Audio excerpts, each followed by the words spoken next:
عاملنا بما أنت أهله وسامح، وسلمنا أنت المسلم. ثم أصلي وأسلم على البشير النذير نبينا محمد صلوات ربي وسلامه عليه. عباد الرحمن، فأوصي نفسي وإياكم بتقوى الله عز وجل، وراقبوه مراقبة من يعلم أن الله يسمعه ويراه، وتزودوا من دنياكم لآخرتكم، واعلموا أن خير زاد التقوى.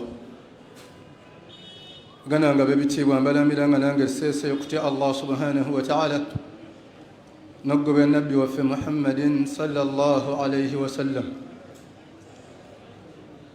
darusu yaffe yayita kubanga obulamu si bulamu bulungi,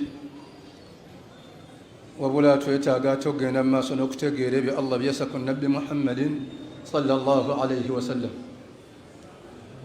twalaba obwawaggulu mitendera esatu okuba nti Allah subhanahu wa ta'ala alaga abaana Adamu nti ye wawaggulu ekitegeeza ekitiibwa. netulaba obwawaggulu ekitegeeza amaanyi, wa huwa alqahiru fawqa ibadihi. Allah wawaggulu ekitegeeza amaanyi n'obuyinza. netugamba nti Allah wawaggulu ekitegeeza ekifo nga bwe yagamba nti arrahmanu ala al arshi istawa, omusaasizi atebenkedde ku namulondo. netugamba ebyo bitegeeza okuba nti Allah subhanahu wa ta'ala wawaggulu oli waaba akyogedde. oluwu sifa, obwawaggulu mu bitendo ne mu mannya ge. oluwu makaan, obwawaggulu mu kifo waali teri ayinza kwepankirawo wadde gamba nti ategeeza entebe mu ntebe ng'ategeeza entebe ya Allah subhanahu wa ta'ala. teri ayinza giwuma mu mutwe wadde gyepankirako. nekibayita uluwu kahari ekitegeeza amaanyi. la yujizuhu shay'un fi lardi wala fi ssamaa. netugamba emitendera esatu egitegeeza kye bayita obwawaggulu bwani bwa Allah subhanahu wa ta'ala mu darusu eyayita baddu ba Allah subhanahu wa ta'ala. netugamba ekigambo sama kyajja nga kitegeeza al-ulu, waggulu, ne wajja sama nga kitegeeza eggulu. sama nga kitegeeza waggulu, ne sama nga kitegeeza ki? eggulu. Allah subhanahu wa ta'ala ali waggulu wabula tali mu ggulu. Allah subhanahu wa ta'ala wa waggulu mu kitiibwa kye, kyekisembayo okubanga kya waggulu. wa waggulu ekitegeeza obuyinza, wa waggulu ekitegeeza wa waali mu kifo kyalimu rabbuna tabaraka wa ta'ala. obujulizi twabula nabi Muhammadin sallallahu alayhi wa sallam yagamba sahaba ridwanullahi alayhim n'abagamba nti ala ta'manuni, temundabawo. ala ta'manuni, you don't trust me. ala ta'manuni, temunneesiga. wa ana aminu man fi ssamaa, ng'ali waggulu si ali mu ggulu. ali waggulu si ali mu ggulu. man fi ssamaa, ali waggulu. zimu ku ahadith eziraga nti rabbuna tabaraka wa ta'ala, Allah subhanahu wa ta'ala ali waggulu wabula tali muki? tali mu ggulu.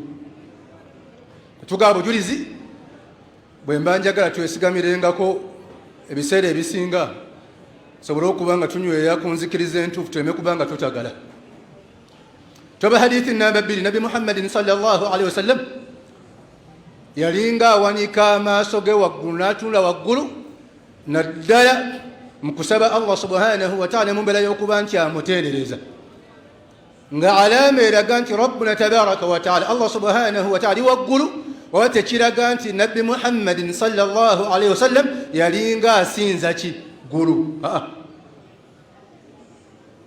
ngana Muhammad sallallahu alaihi wasallam yavange wakatunulanga waggulu nagati Allahumma inni a'udhu bika an adilla aw udalla wa an adlama aw udlima wa an azilla aw uzalla wa an ajhala aw ujhila alay ngatunde wachi waggulu yatunulanga waggulu paka Nabi Muhammadin sallallahu alaihi wasallam Allah oyamulaga obwerokero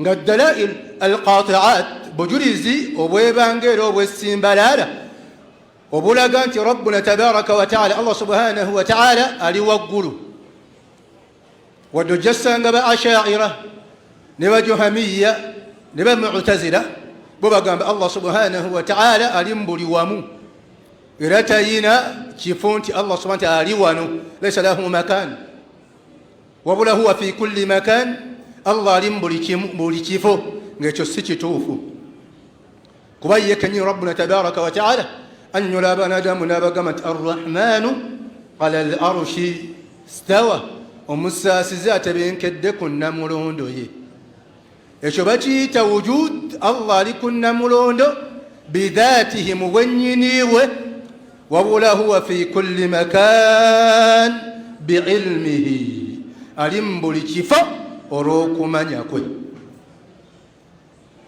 mbanya mbelekeriya nataka mnisome vizuri.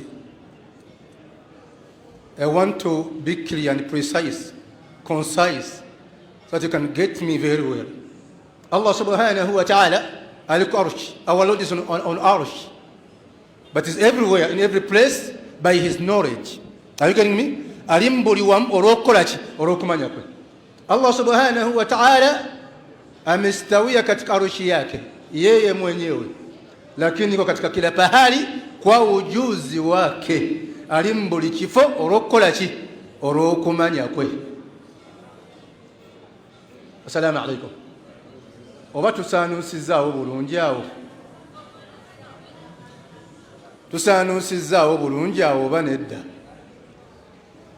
Mu ntandikwa Nabi Muhammadin sallallahu alaihi wasallam kusinza Allah subhanahu wa ta'ala kana yarfa'u ar-ra's, yalinga mwatu asula omutwe gwe ila sama ng'atunula waki waggulu, kulwokubanga kana ya'lam, yali amanyi nti Allah ali waki, ali waggulu paka Allah yamusizaawo obwolekero.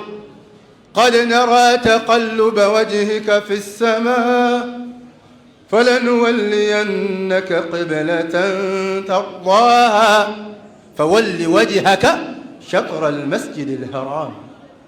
تلبانغو ستلفيسيو echenchongo tunawaki waggulu, wabula Allah subhanahu wa ta'ala agenda kutegekera obwolekero gyogenda okutunula ng'osinza Allah subhanahu wa ta'ala. Nti omwanadamu waddembe osaba edduwa ng'atunudde wonna waayagala, wabula ate mu kusinza Allah nga swala shar okuba nti atunula mu kiki? Mu qibla. Era eyo aya eya qibla erimu amasala ga miteeko giri esatu. Amasala agasooka gagamba fa aynama tuwallu fathamma wajhu Allah. Ku mwanadamu ebbanga lyonna lyamala nga asaba yonna gy'atunudde wasaba Allah akolaki? Awulira. نوجه مسألة أقولكم فولي وجهك شطر المسجد الحرام فولي وجهك شطر المسجد الحرام وموانا دام أسال الصلاة وبانغا قول عبادة أي الصلاة أي نكتن ليريكي ركعبة نمكوبك موزيكا. وراح حديث قامتي القبلة القعبة قبلتكم حية وميتة. وما دام وابا ملامونغا سا تمتنزم قبلة نوابا فد تمتنزم مقبلة. Tekisaba kadebanga nti omwanadamu waba alina obuzibu bwonna waddembe okubaako waatula n'awanika emiki, emikono wale tamanyi tatunudde mu kiki? Mu qibla. Naye ate weeba ssala min almafrud wa min allazim alina okuba nti abuuza bannange tutunulawa. Ke Nabi Muhammadin sallallahu alaihi wasallam kimusitopinga okubanga tatunula waki? Waggulu. Mugimu mu byenkize ebyeggulu kwe kuba nti barakaati mu kukkanga okuva waggulu, n'okuba nti Allah senkuba okuva waki? Waggulu, ne malayika bakka kuva waki? Waggulu, n'emyoyo gyambuka waki? waggulu abatukulembera basinzanga Allah subhanahu wa ta'ala nga batunudde waki waggulu paka nabi Muhammadin sallallahu alaihi wasallam Allah wamuwa obwolokero obweyawulidde nabanga Allah mugamba fawalli wajhaka shatra almasjid alharam. Era amasala gatuliko ag'eggulu kino mukimanye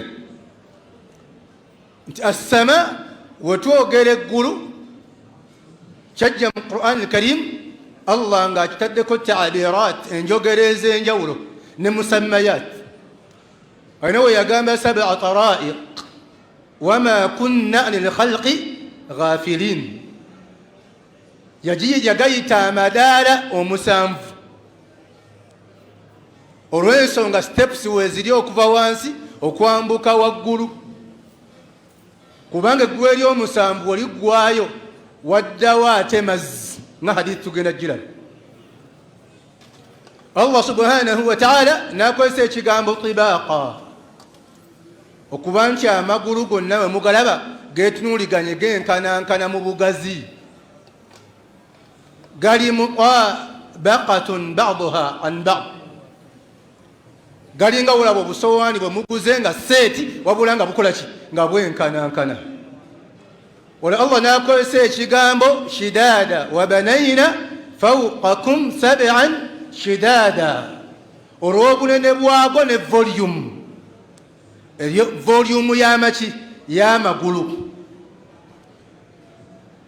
Hadith ibn Abbas radiyallahu anhu agamba qala rasulullahi sallallahu alayhi wa sallam, ne Muhammadin sallallahu alayhi wa sallam agamba nti hal tadruna kam bayna as-samaa'i wal ard, mumanyi mmeka banga ki buwanvu ki oli wakati w'eggulu n'ensi?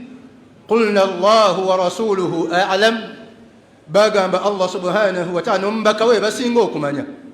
Qala man, rasulu agamba sallallahu alayhi wa sallam ma baynahuma masira 500 sana, wakati w'ensi n'eggulu erisooka omuntu atambula ebbanga lya myaka ebikumi bimeka?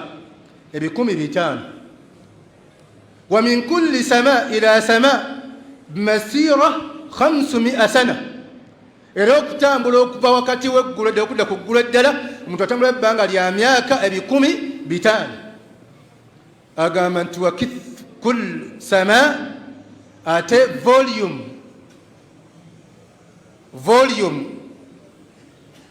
kyekino simanyi omanyi kyebaita volume width ebeeta mu busimba nga kano nga wetugamba wano wewati kate bange kati rasulu saa sala bino si bya jjogo. Mbagamba nnyo si bya jjogo, si Greek mythology. Tuli mu hadithi za Nabi Muhammad sallallahu alayhi wa sallam na bujulizi bwa aya za Qur'ani. Abdul Fatah, si Greek mythology, si geographer. Mbijjeeyo entegera ya jjogo musoko mugisiimuulewo. Tuli mu bwino, tuli ku Professor Muhammad sallallahu alayhi wa sallam. Kati agamba nti kitf kyoyinza okuyita volume ey'eggulu, obunene bw'omuzimba ogwo. Kasi bakade bange, kyoyinza okuyita obunene volume ey'eggulu okuba nti eggulu lyenkana litya? Rasulu sallallahu yagamba nti kullu sama, buli ggulu bimasiratu 500, liyina volume omuntu kwatambulira ebbanga lya myaka obunene volume yalyo ebbanga emyaka ebikumi 500.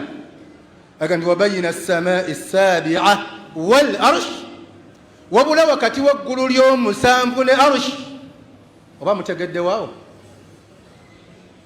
Wabayina as-samaa'i as-sabi'a, bayina ya bingu la saba na arsh na kiketi kikubwa kya ara kya Allah subhanahu wa ta'ala, wakati awo waliwo ebbanga. Yagamba waliwo bahrun, waliwo ennyanja, bayina asfalihi wa a'lahu, ng'ennyanja eyo gye muli abaddu ba Allah subhanahu wa ta'ala ekoona waggulu wansi wa arsh tifenna, nekoona n'eggulu lyennyini ery'omusanvu olikola ki? Olikoma. simanyi Sheikh Abdul Fattah tukoze kya formula eno kitegeera jangu gwe eno esimu yo eno esimu yo gikwate mu bbanga bwoti kati eno arsh eno ki arsh kwata neno gise wano bwoti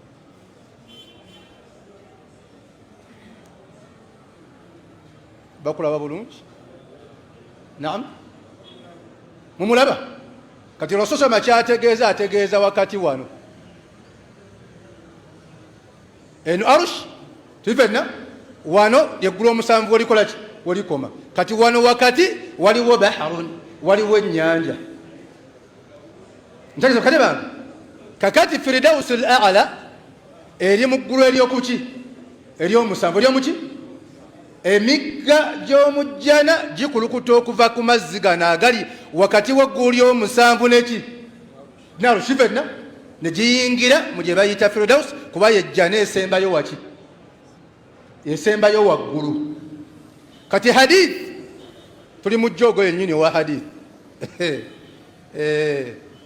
muzoga abusiraamu tesimanya abaseeka tebasoma simanya busiraamu tebuliimu sayansi wapi gwe abatannabitegeera kati Rasulu sallallahu alaihi wasallam kyategeeza nti wabayina as-samaa'i as-sabi' kati waggulu ly'omusanvu wal arsh wakati waggulu ly'omusanvu lino ne arsh tifenna ggulu ly'omusanvu ne arsh wano wakati waliwo baharun waliwo ennyanja ng'ennyanja eyo ekwata ekoona waggulu tifenna nekoona ne waki ne wansi awandibadde waggulu waki waggulu lyokuki ly'omusanvu olikola ki olikoma tuula akasemba etinako okutuula akasembayo tuzoge essimu ezo zigatte paka njagala abasiraamu assalamu alaikum kati otusoma ku ggulu mbanja tubitegeere mu birina kuba practical tubitegeere bulungi amagulu gonna gaali wamu nga gali bwe gati nga gali mu foomu ya mukka Allah yagandi wa hiya dukhanun Allah nagenda nga agakutula ki kutula fasawahunna sab'a samawat kati simu zaawule kati buli wakati waggulu lyolaba kudda ku ggulu eddala emyaka 500 ery'ebbanga ery'emyaka 1000 ebimeka ebitano tufenna wakati wa arushi neggulu erisembayo ery'omusanvu wonna wajjudde mazzi ntegerekese naam kati newajja ekigambo ekiri mu hadith ekigamba kith volume bategeeza wano omubiri omuki omubiri gwa buli ggulu kati Allah akozesa ekigambo tibaqa okuba nti amagulu gano mu volume gonna gakola ki genkanankana n'akozesa ekigambo shidaada ng'ategeeza obuggumivu n'obunene bw'omubiri gwa buli kiki gwa buli ki gwa buli ggulu n'akozesa ekigambo taraiq ekitegeeza nti waliwo ebbanga wakati wa buli ggulu okudda ku ggulu ki eddala tuula assalamu alaikum ani atategeddeewo biidhni rahman naam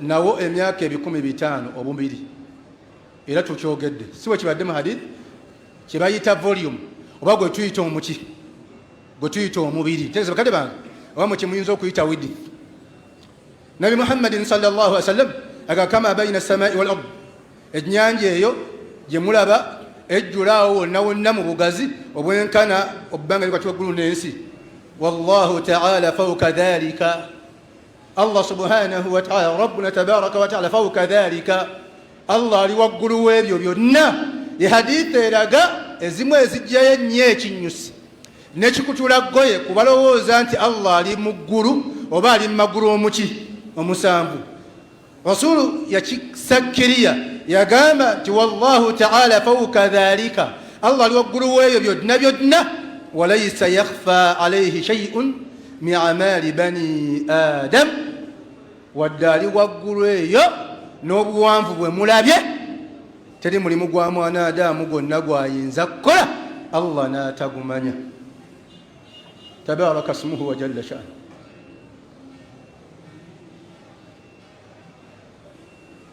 Assalamu alaikum. Amanya gano tugamanye tuyoke tugende. Allah subhanahu wa ta'ala tugambye akozesa ekigambo tara'iq bana tafsir nga bagamba nti nedda eggulu omuntu abeera ku ggulu erisooka obutebenkevu bwabeerako tayinza kulowooza nti wali eggulu eryokumeka eryokubiri olwa volume Allah gye yassaawo. Kati Allah n'akozesa ekigambo tara'iq ekitegeeza emitendera nti ate wadda ku ggulu eriddako era bamutebenkevu nnyo olw'obugumu n'omubiri Allah gwe yakola ki gwe yassa ku ggulu eri eryokubiri era wadda ku lyokusatu hakadha. Allah n'akozesa ekigambo tibaaqa nti amagulu ago obunene volume yaago yeekola ki yenkanankana. N'akozesa ekigambo shidaada olw'obugumu nti teri kiyinza kugayuuya wadde ogamba nti kibuyagaze ate eggulu kati likola ki liyuuguuma. Allah n'agamba nti wabanayna fawqakum sab'an shidaada wabanayna fawqakum sab'an shidaada. كالنبي محمد صلى الله عليه وسلم أتقامنت والله تعالى فوق ذلك الله سبحانه وتعالى فوق ذلك الله لوقلوا قلنا مقلوا مسافر يدنا وليس يخفى عليه شيء من أعمال بني آدم تولي مريم وانا آدم قلنا وإن ذكر الله نتقمنا. أخرجه أبو داود وغيره. أبو داود حديث جفر مياه إلى حديث تفد الله سبحانه وتعالى. قال مسألة مبغازي وجاءنا كوسومي شبكة فتح المجيد شرح كتاب التوحيد فيجي بيتانو شنانا مهم الشيخ وفي محمد بن وهاب ياسانو سا كونسونغيو وكوبان تجاو انتجيرا يابن بدعة نابسجى بشركو بابا ين انتجيرا وزن النبي محمد صلى الله عليه وسلم كتولانغا وقولو yasinzanga munyenye oba yasinzanga enjuba oba yasinzanga eggulu naye nga si bwe kiri wabula kyakimanyikiddwa byonna n'ebitonde ebyatukulembera ti Allah ali waki ali waggulu. N'abakuffaru era Firawuna ogamba nti ya Haman benili sarha wange Haman nfunzimbira akanaala la yablughu al-asbab la yablughu al-asbab ntuuke waki waggulu asbab as-samawat ntuuke mpite magulu omuki magulu omusanvu gonna asbab as-samawat mpite magulu omusanvu gonna فأطلع إلى إله موسى نتوكا كاتوندا واني وموسى kitegeeza Hamana mbukafiriwe ne Farao mbukafiriwe bali bakimanyi nti Allah ali waki Allah ali waggulu. Era mbimu ebyasinga okutabula abaganda baawano bwe bunene bw'eggulu nabo ne bamanya nti waggulu eyo waliyo aliyo mu mannya ge baayitanga Allah bagambanga ggulu ddene. Olwaki kubanga abaganda byabasukka ki byabasukkanga entegeera. Mba njagala mbikekete bulungi nnyo mpola mpola mugende okunnumba mu kirasha naye ng'ensonga zitegeerekese biidhni rrahman. Kati alushi twagiraba tuli ku kyayita batya eggulu wabula amagulu gano omusanvu NB buli ggulu puroguramu zaalyo ndala. Ekinywevu ekiriwo nti buli ggulu liko bamalaika nga ku duniya kuli bamalaika naggulu waliyo bamalaika buli guliko bamalaika tesokate bano wabula puroguramu z'amagulu ago zikola kiki zaawukana okusinza Allah subhanahu wa ta'ala engeri gyeyatondamu eduniya ye n'engeri gyeyatondamu amagulu ge baddu ba Allah subhanahu wa ta'ala. Era Allah yagamba fa'awha fi kulli sama'in amraha. Allah buli ggulu yalissako puroguramu eyaki puroguramu ey'enjawulo baddu ba Allah subhanahu wa ta'ala. Kane wajjeera manja bwe tumaliriza amasala tugendeko mu katero batawaanya mu saayansi. Seeka batugamba nti Jupiter nsi ndala maazi nayo nsi era abazungu bagenda eyo ne bagenda ku maazi ku Jupiter bagenze ku nsi endala ne bagenda ku ki mu bbanga awo tewaliiwo nsi yonna basawo n'ebbendera tufenna ezo zonna zonna munyenye era tujja ziraba watujja zira mu mitendera eno egyaffe mu nnamula ya sharia ne qur'ani ebyogerako ki bakate bange mu bbanga waliwo ebitonde nga binene ddala kubanga mu bbanga wanene atosinga ku ttaka ekyo mukimanye mu bbanga wanene osinga kuki ku ttaka nteso kane bange ebyo byonna emulaba bitwalibwa eno mu nnamula ya sharia ng'emmunyenye era allah subhanahu wa ta'ala aya egamba nti kullun fi falaqin yasbahun allah nabi yassa mu bbanga awo nga webitengejjeza lwe luganda webiwugira wabula nga munyenye kati ng'emunyenye ekiba tariq eyo nene nnyo amanyamu gye bayita zuhura abagita thuraya nene nnyo hatta amanyi bagamba eyaka nosinga omwezi bw'ogitwako oyinza okulowooza nti oli ku mwezi naye ng'oli kuki ku munyenye allah yagitenda n'agamba nti wassamai wattariqu wama adraka ma ttariqu adnajimu thaqib allah yogedde ku munyenye yitibwa tariq kye kinnajimu munyenye just a star thaqib eyaka ennyo tathqabu dhalam binuuri ejjawo ekizikiza olw'okwaka kwayo eyo munyenye tujja biraba wabula ku ggulu otuukako biralamu biralamu babboyi bange ng'enjoga y'ennaku zino biralamu nti otuuse ku ggulu nedda eyo tetutuukayo ku ggulu waliwo puroguramu zaawo ndala tesokere bange n'okuyingira mu ggulu puroguramu ki ndala wabula munyenye jupiter maazi biki byonna ebyo byonna bigwa mu tteeka lya allah eriga nti kullun fi falaqin yasbahun etteeka eddala allah subhanahu wa ta'ala lyagamba nti wannazi'at gharuqa wannashitat nashta wassabihati allah alayira biyassa mu bbanga awo nga biwugiraawo bitengejjezaawo era emunyenye zirimu emiteeko ya tora baganda nga abatulaba n'abatuwuliriza emunyenye zirimu emiki emiteeko w'emunyenye nga zigwa okyayita mawaqiitu zaman nga allah zijjayo kulaga time nekyebayita mawaqiitu makan n'emunyenye allah ziyajjayo okulaga ebifo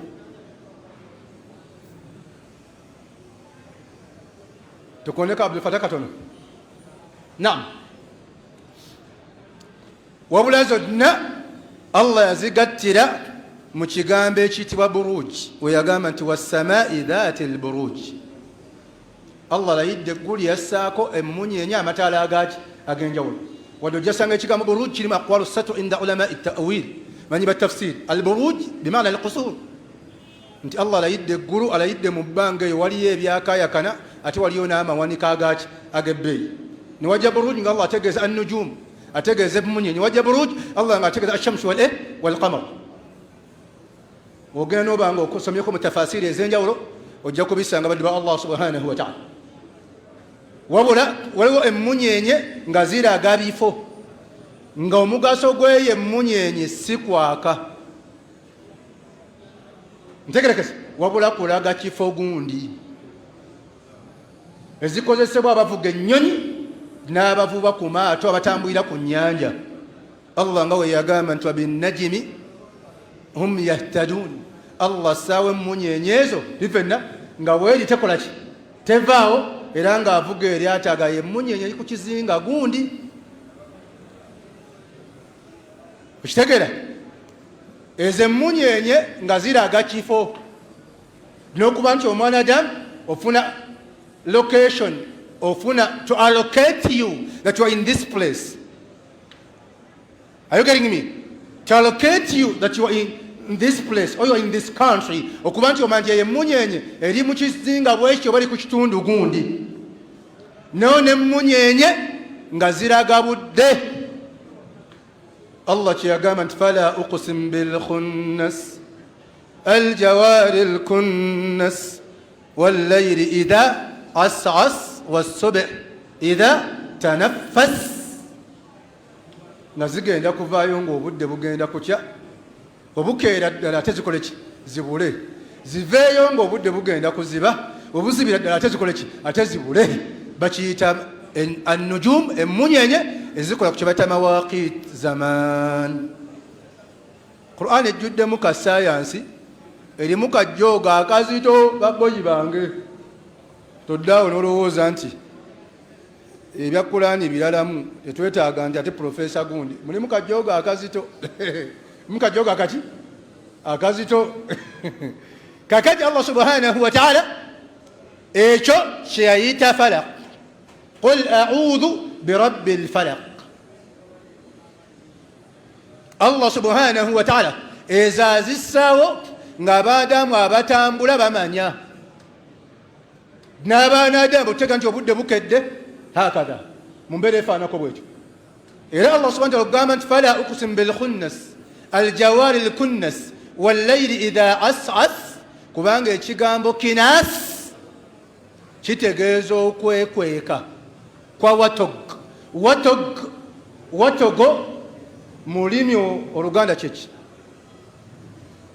yembizi y'omunsiko eba nkula mbizi ya munsiko eyedduka nnyonnyonyo speed bwesiba enjiri bwesiba nebanga eseeya kati ate yo okwekweka yikokera mu reverse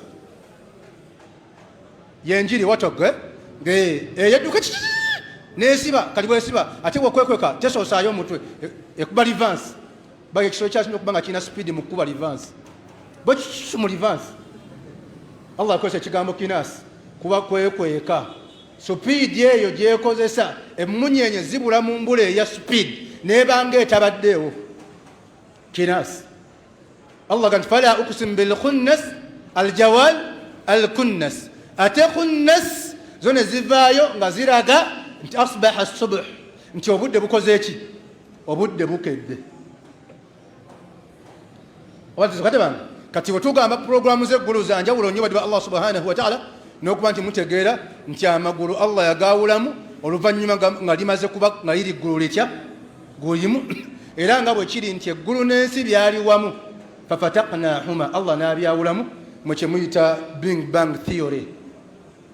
Allah n'abikuba n'abikola ki n'abyawula wa mu mbeera efaanako bwetyo njigadde balaga nti wetwogera ku sama Allah ali waggulu waba tali muki tali mu ggulu. Wetwogera ku sama kitegeezaamu amagulu omuki omusanvu. Osobola okukisanga mu Qur'an Karim Allah ng'akozesa ekigambo sama ng'oyaga nti wassamaa'i dhaati alburuuj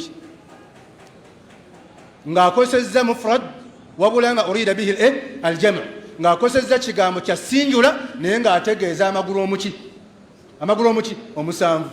Wassamaa'i dhaati alburuuj wa programu ezitambulira mu bbanga wakati w'eggulu n'ensi nnyingi nnyo zetumanyiiko zentono. Allah tukonerako ntono nnyo nga we yagamba nti rafa'a samkaha fasawaaha waghtasha laylaha wa akhraja duhaaha wal arda ba'da dhalika dahaaha. Era mu adhkaari nnyingi nnyo ne mu Qur'an mulimu ayat nnyingi nnyo dalail alqati'at walbarahin walhujaj walmahajja nga biraga nti Allah subhanahu wa ta'ala byatonda ebyenjawulo ge magulu omuki omusanvu.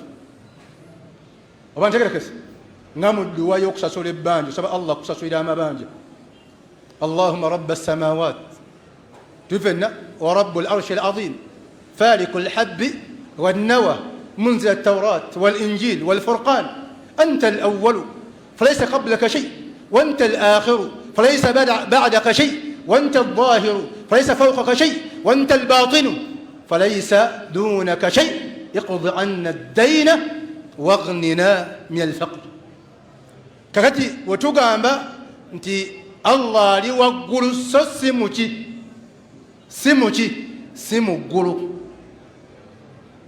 kyekyasinga okutabula bajohamiya ne bahal itizali ne baashaira abamu ekibatawa nkigambo sama wabula tulabe mu tafasiri zamanyi tiwajja ekigambo sama nga kitegeeza al-ulu nga kitegeeza waki waggulu ne wajja sama nga kitegeeza as-samawatu as-sab' amagulu omuki omusanvu. Era naffe eno mu Luganda lwaki eggulu baliyita ggulu kuba liri waki? Kuba liri waki? Liri waggulu baddu Allah subhanahu wa ta'ala. Era bamanyi okuvunula aya ezigana amintum man fi ssama, temutya oyo ali maki? Ali mu ggulu. Nedda, temutya ali waki? Ali waggulu. Amintum man fi ssama ay yakhsifa bikum al-ardha.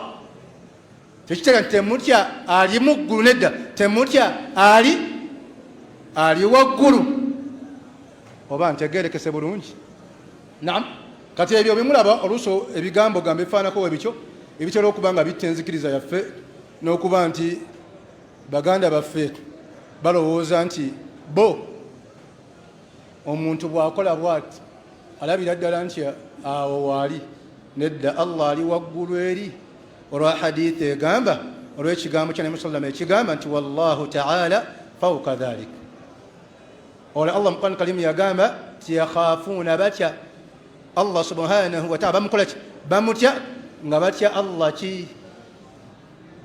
Min fawqihim, ali waki? Ali waki? Ali waggulu waabwe. Ali waki? Ali waggulu waabwe ba Allah subhanahu wa ta'ala.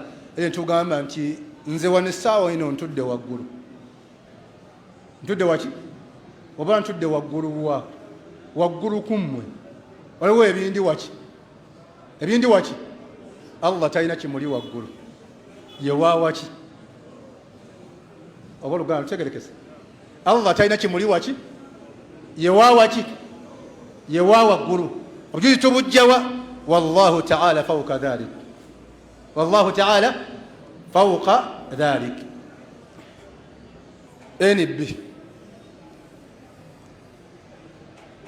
bino bitera okulabwa nnyo ku masimu gammwe, n'atera okuba nti mugoberera bu komedi obubeera okwo.